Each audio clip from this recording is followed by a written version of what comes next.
Mais uma vez eu vou deixar gravado aqui nossa apresentação de mercado, né, em função aí ainda de todo esse problema um pouco maior, né, com a questão da pandemia, então a gente está realmente evitando.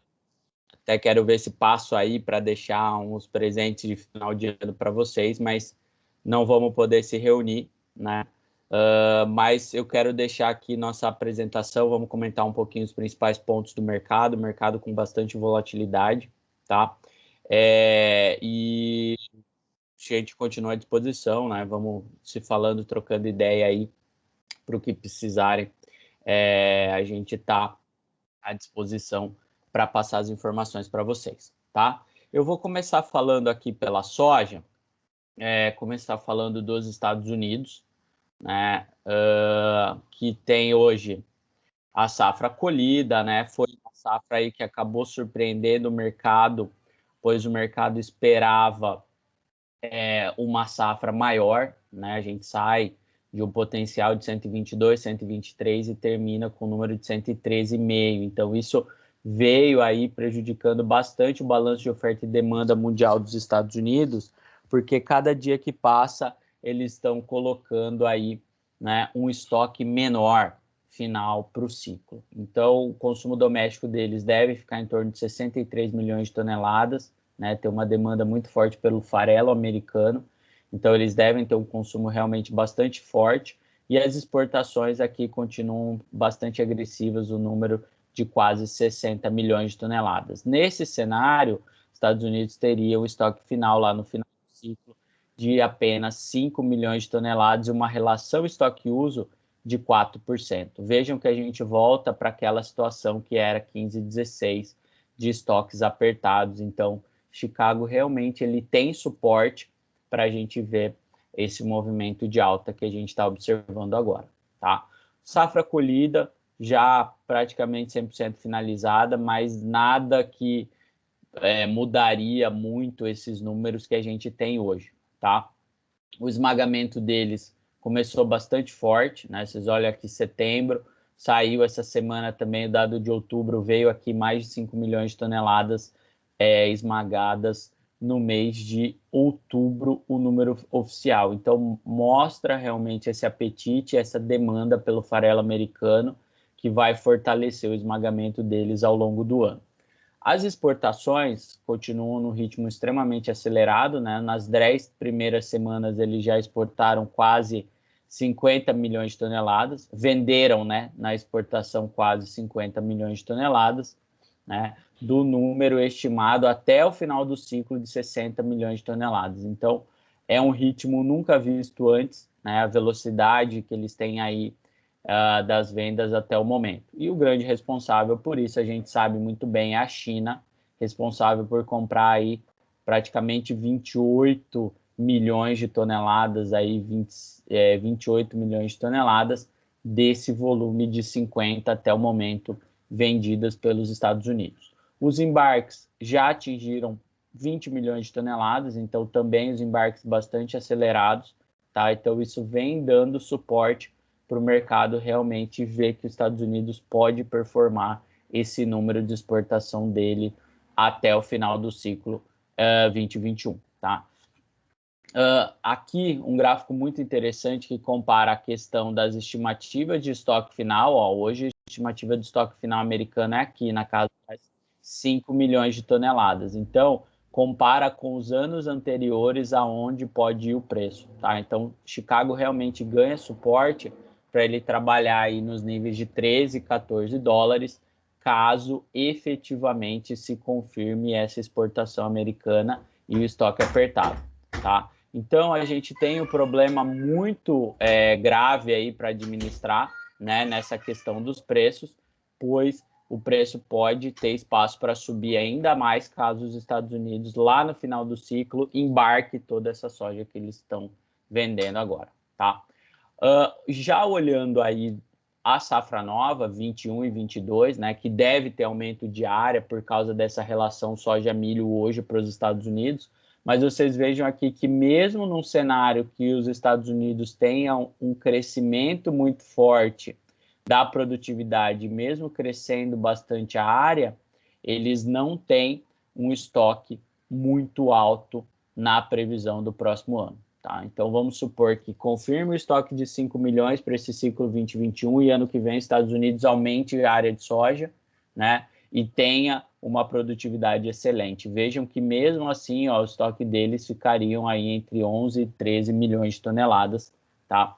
Que é abaixo do número do ano passado. Então, a gente deve ver nesse cenário, contando que dê tudo certo, mesmo assim o Chicago trabalhando em patamares mais elevados do que a gente estava acostumado nos últimos anos. E aí, qualquer erro, né, qualquer quebra na safra americana joga o estoque deles lá para baixo, racionamento de soja, e aí o Chicago ganha mais força ainda para continuar subindo, tá? Vamos continuar acompanhando isso de perto. A Argentina preocupa bastante a gente em relação ao clima, principalmente, né, que vai prejudicar a produção deles.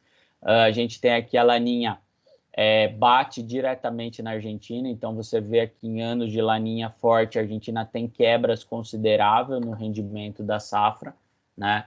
Tem chuva aí para entrar nessa semana, na próxima, mas vejam que não são grandes acumulados, né? Acumulados aí de 5 a 10 milímetros na semana, então não é muita chuva, né? Então, clássica laninha, muita irregularidade nas chuvas, e isso deve sim prejudicar alguma coisa da safra argentina. E já olhando aí as previsões mensais, né, vejam que o acumulado dos meses também não apresenta muita chuva acumulada nas principais regiões produtoras. Então a gente segue acompanhando, está bastante irregular, às vezes aparece chuva no mapa, mas no final acaba não performando e o mercado vai precificar isso em algum momento, tá?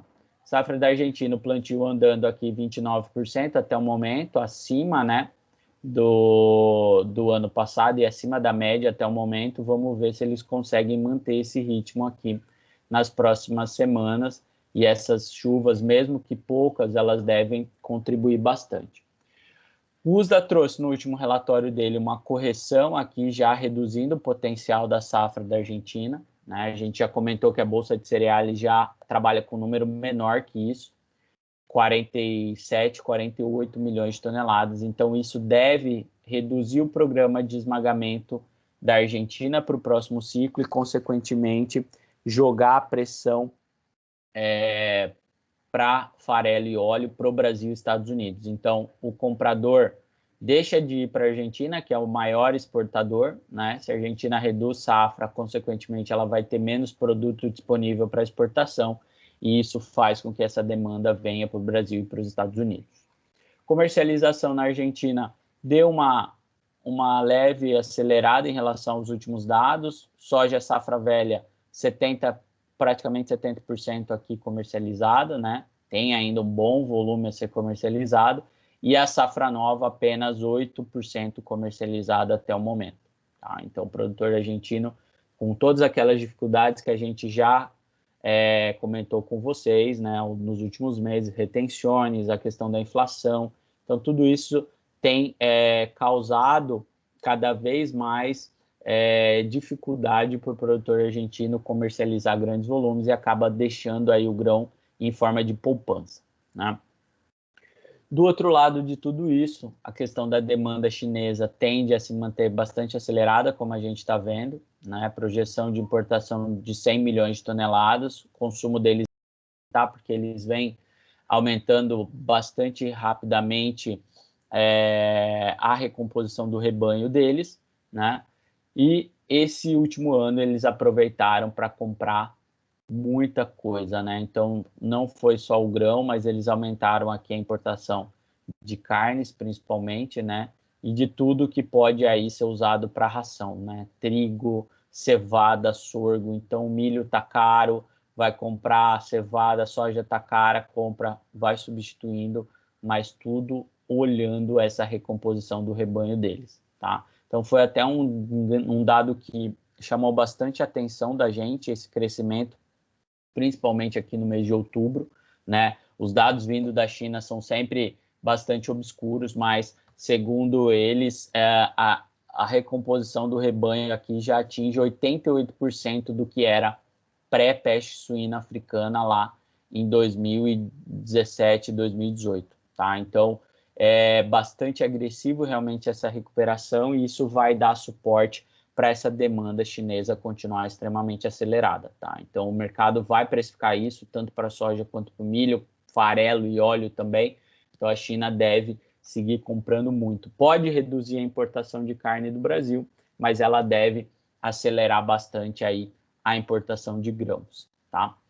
Falando de Brasil, preocupação bastante alta em relação à laninha, né? Continua aqui, deu uma esquentada a água do Pacífico, mas segue como uma laninha forte aí, isso tem deixado todo mundo bastante preocupado, porque não tem chovido regularmente, né? Aqui, olhando as previsões para as próximas semanas no Brasil, essa semana não tem nada de chuva para o Paraná em geral, aqui oeste de São Paulo também, né? Na próxima semana entra um pouco mais de chuva, mas mesmo assim acumulados bem baixos, né, de 20 a 30 milímetros na semana, né? E aí na próxima semana um pouco mais, com acumulado aqui de 50, 60 milímetros durante a semana para Paraná e São Paulo, tá?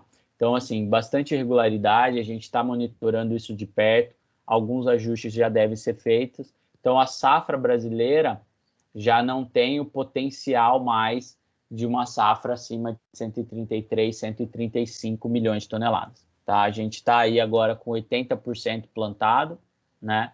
Deve finalizar o plantio nas próximas 2 semanas aí, e a gente está aqui monitorando a questão do potencial da safra, mas como eu falei para vocês hoje, a gente já vê uma safra muito mais entre 128 e 130 milhões de toneladas. Então, esse potencial aqui, ele não existe mais por causa desses problemas pontuais que a gente já vem identificando, principalmente na região sul do Brasil, tá?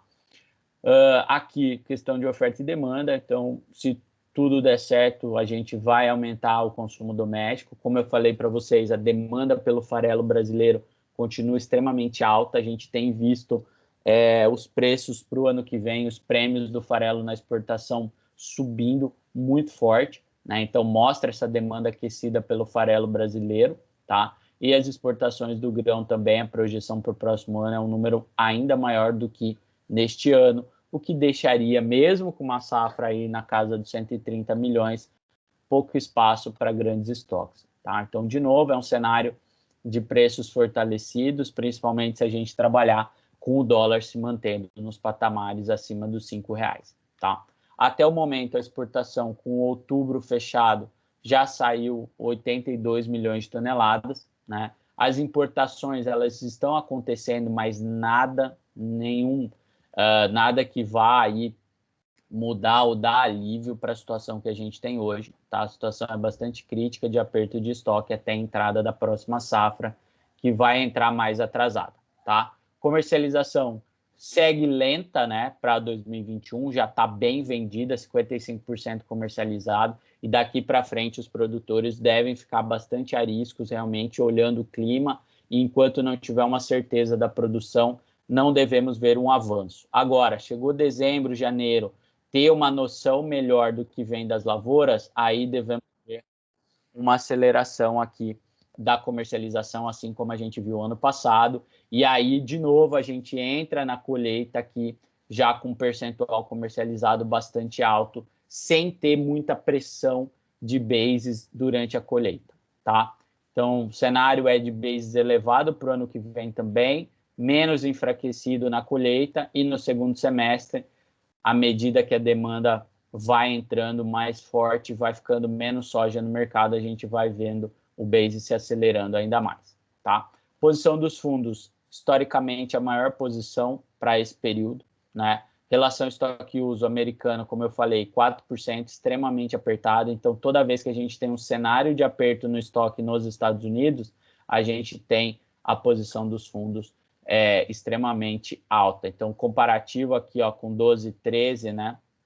E são anos aqui com uma relação estoque-uso americana bem próxima do que a gente tem hoje. Vejam que a gente tem aqui, né, posição dos fundos muito compradas, tá? Então, na nossa opinião, soja deve seguir firme em Chicago nesses cenários, tá? O que poderia mudar isso é realmente se a China começar a cancelar muitos embarques dos Estados Unidos e acabar não embarcando a soja que ela tem comprada hoje e vir com essa demanda para o Brasil. Então, isso deve derrubar Chicago aí, mas bem longe daqueles níveis de 8,50, 9 dólares que a gente via até então, tá? Então, o patamar subiu, a gente vai ver o Chicago aí trabalhando confortavelmente acima dos 10 dólares, porque hoje a gente tem um cenário muito mais com notícias altistas do que baixistas, tá?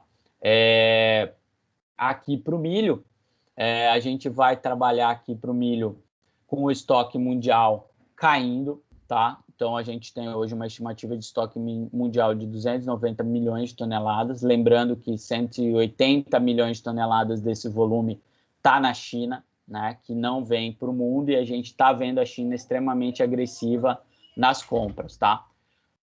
Os Estados Unidos, o que aconteceu? A gente tinha um potencial de safra inicial de 408 milhões de toneladas e a gente está encerrando a colheita americana com 368 milhões de toneladas. Então, são 40 milhões de toneladas a menos, que corrigiu o número da safra americana com todos os problemas que os Estados Unidos enfrentou, tá, durante o ciclo produtivo deles.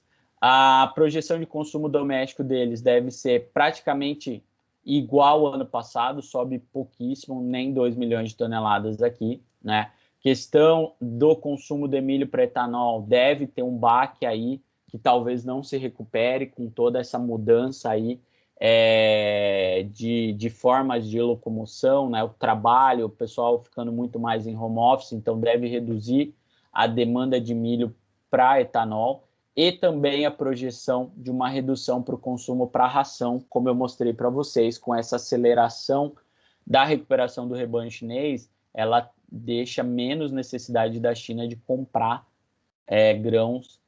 comprar carne dos Estados Unidos e do Brasil também.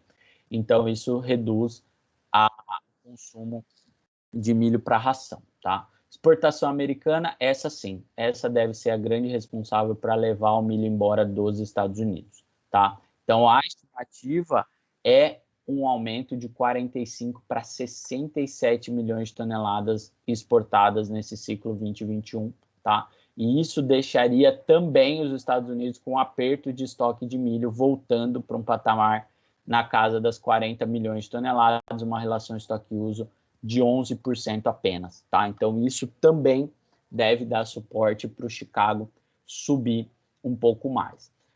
As vendas na exportação também bastante aceleradas, mais de 30 milhões de toneladas já vendidas, tá? Das 67 que são projetadas para esse ciclo. As vendas para a China, até o momento, são responsáveis aí por 11 milhões de toneladas, tá? Então, das 30 milhões, mais de um terço indo para a China nesse momento. Só que, como a gente bem sabe, a China tem uma cota de importação de 7 milhões de toneladas. Até o momento, ela comprou 11 dos Estados Unidos e mais 5 da Ucrânia. Então, dessas 16 milhões de toneladas compradas, apenas 7 milhões ela pode trazer para casa, né? Então, o mercado está especulando com isso. Se a China der indícios que vai aumentar essa cota, a gente pode ver esse mercado subindo ainda mais, mas se ela começar a cancelar esses embarques, o mercado pode devolver, tá? E o milho em Chicago cair forte. Os embarques até o momento, 8, 9 milhões de toneladas, então tem bastante coisa ainda para acontecer aí em relação aos preços do milho, em função dessa demanda, principalmente chinesa, pelo milho americano, tá? Indústria de etanol, como eu comentei com vocês, ó, vejam que a produção semanal de etanol, ela nunca mais voltou para os patamares coronavírus, né? A gente ainda tem essa segunda onda aí atuando, deixando bastante restrição aí na movimentação, questão do trabalho de casa também, como eu comentei com vocês. Então, essa diferença aqui pode ser que ela não volte nos patamares pré-pandemia, tá? Os estoques finais de milho estão também aqui chegando na casa das 40 milhões de toneladas. Toda vez que a gente tem o estoque chegando daqui para baixo, abaixo de 40, o mercado estressa muito forte, né? Então a gente vai acompanhar isso. Se os estoques americanos ficarem em torno dessas 40 milhões de toneladas, a gente pode ver o Chicago se acomodando aí entre 4 e 4,50, mas se der indícios que ele pode cair ainda mais, a gente pode ver ele se acelerando e indo lá próximo aos 5 dólares o bushel, tá? Do lado da Argentina, a preocupação também com o clima deve prejudicar a safra deles, né? Eles têm aí 31% plantado até o momento, praticamente travado o plantio de soja, de milho, porque agora eles dão prioridade para a soja, né? 35% até o momento de lavoura em condições boas e excelentes. Comercialização do milho um pouco mais acelerada que a soja, 75%, e safra nova aí já em torno de 20% comercializado. Milho, as retenções são de apenas 18%, enquanto na soja, complexo soja, são 30%. Então, o produtor acaba tendo um apetite um pouco maior de vender milho do que soja quando ele precisa de dinheiro, tá? Falando um pouco da China aqui no milho, que via de regra não é algo que a gente fala normalmente, né? Por todo esse movimento que a gente tem visto da China. Então, a gente sabe que o milho do estoque chinês hoje é um milho extremamente caro e o milho dos Estados Unidos posto na China hoje ele chega muito mais barato. Então, isso explica grande parte desse movimento da China comprando muito forte do mercado externo. Até o momento, eles tem aí, né, já acumulado no ciclo 19-20 a 7 milhões de toneladas, então eles cumpriram a cota, e agora o ciclo 20-21, como eu comentei com vocês, ele já comprou 11 milhões dos Estados Unidos e mais 5 da Ucrânia, e vamos ver se o governo vai flexibilizar isso daqui. Pode ser que, caso o governo flexibilize, né, nosso time lá da China fala que essa importação chinesa pode chegar aí até 20, 25 milhões de toneladas. Então, vamos acompanhar isso, que isso pode dar um gás bastante forte para o mercado. A China vem recuperando a questão do déficit de proteína no mercado interno, né? Então, caiu 16 milhões a produção de carne suína por conta da peste suína africana. Eles estão importando muita carne, mas aqui também essa produção interna de frango ela tem crescido muito. Então, na nossa projeção 2020 ainda fica um déficit de 5 milhões de toneladas na questão da demanda por proteína chinesa. E já para o 2021, notem uma grande recuperação, principalmente aqui em cima, né, da produção de carne suína, de carne de frango e da importação de carne bovina. E aqui também eles devem aí já aumentar 4 milhões de toneladas a produção de carne suína em relação ao ano de 2020, tá? Então, o ano que vem a China já deve ser bem menos agressiva na questão da importação de carnes, porque ela já está resolvendo o problema dela lá de déficit de proteína mais rápido do que o mercado esperava. Então, isso representa uma queda no potencial de exportação de carne do Brasil, mais um aumento aí pelo lado da importação de grãos, tá? Aqui que eu já tinha mostrado para vocês a recuperação, né, e a importação mensal deles aqui, bastante forte de carne suína, tá?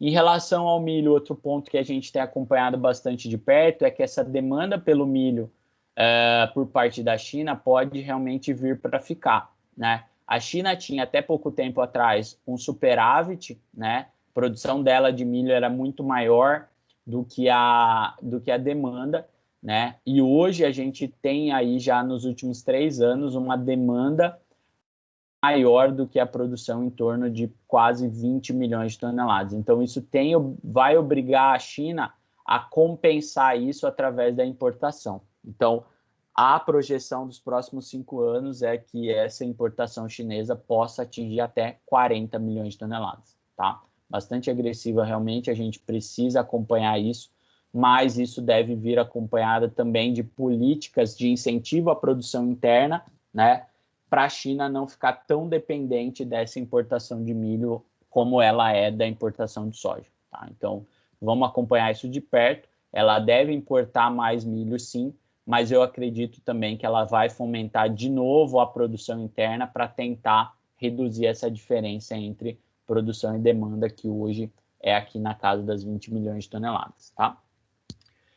Então, falando um pouco de Brasil, a gente tem aqui hoje uma estimativa de 104, 105 milhões por parte da Conab para a produção de milho 2021 no Brasil. Nosso número é de 111 milhões de toneladas, mas, sinceramente, a gente já vai reduzir isso agora no relatório de dezembro, porque Rio Grande do Sul e Santa Catarina já têm problemas e devem apresentar quebra na safra verão, tá? O plantio da safra verão já está em 60%, né? Se acelerando aqui, mas ainda teve dificuldades com a falta de chuva, tá? Então, em relação à safra verão, a gente tinha um número aqui bastante entre 27,5 e 28 milhões de toneladas, né? Mas hoje a gente já trabalha com um número entre 24 e 25 milhões de toneladas. Por quê? Santa Catarina já deve reduzir aqui 25%, então de uma safra que era 2.800 já deve vir para 2.200, e Rio Grande do Sul, que era 5.700, 5.800, já deve vir aqui com uma quebra de mais de 30% para 3.900. Então, só aqui a gente está tirando aqui 600 mais 2 milhões de toneladas, 2 milhões e 600 por aí. Então, vem aqui para uma safra entre 24 e 25 milhões de toneladas até o momento, tá? Então, nosso número pro próximo relatório já deve jogar esse número que era de 111 para uns 107, 108 milhões de toneladas. E aqui, ó, se eu trago a safra verão para 25 ou 24 milhões de toneladas, mesmo considerando uma importação aqui de 2,5 ou 3 milhões e meio de toneladas, a gente joga o estoque até a entrada da safrinha para um número quase zero, tá? Então, de novo, é um ano que a safrinha deve atrasar, né, por causa da janela de plantio, e o milho deve se manter, principalmente o físico no mercado interno, extremamente elevado na entre-safra nos meses de maio até julho, tá? Então, maio, julho, final de abril ali, a gente já pode ver os preços já estão altos e devem se manter altos ao longo do primeiro semestre como um todo, tá? Em relação à safrinha, até o momento, 82,3 milhões de toneladas é o nosso número, mas pode ser maior. Então, com essa quebra já da projeção da safra verão, a gente precisa ter uma safrinha rodando 100%, senão a gente tem um cenário bastante caótico para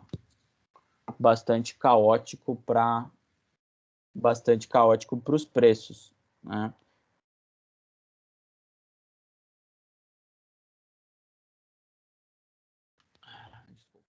Então, aqui os cenários, a gente tem aqui, hoje, o nosso cenário para o mês de dezembro já está aqui próximo ao cenário 1, tá? Então, já considerando uma safra verão de 25 e ainda sem mexer na safra inverno 82,3. Então, nesse cenário, a gente ficaria com estoque de 12,8 milhões de toneladas.